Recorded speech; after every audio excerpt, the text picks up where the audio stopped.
Hey guys, Will from Nexus Performance. We're going to continue on our squat series with stance and feet during the squat today. So this is kind of an individual thing. It can vary a lot person to person. Some people are going to be really wide in their stance with toes flared. Some people are going to be really close with toes forward.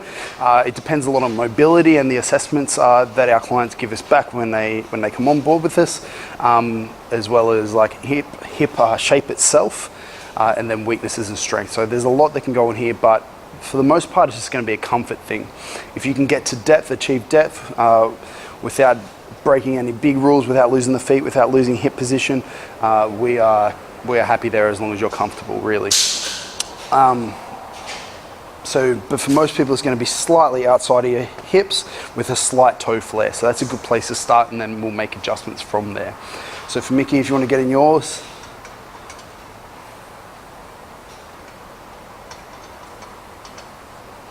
Cool. Yeah. All right. So now we're just going to talk about the feet. So once you've got your stance, not a big deal. That's not going to change unless we decide that it needs to. With the feet itself, the foot needs to be stable the whole way during the squat. So it's kind of a big part of the squat and something that's probably underrated. What we really want to concentrate on is keeping equal weight between heel toe and little toe.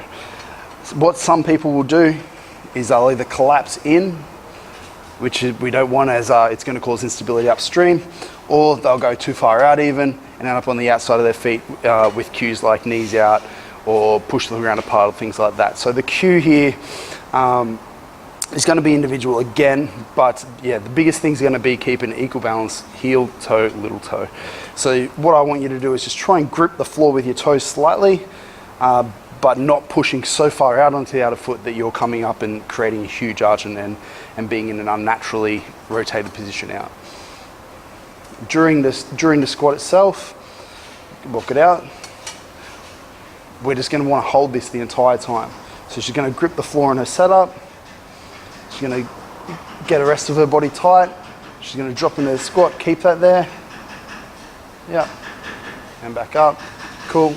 And you can see that her feet never changed during that. She never lost her feet. If she lost her feet on the way down or the way up, this is where we need to, we can look at that, we can look at the hips, and there's breakdown in the system happening somewhere. We're going to have to address that. But for the most part, it's a set and forget thing. We set it at the start, we keep them locked on,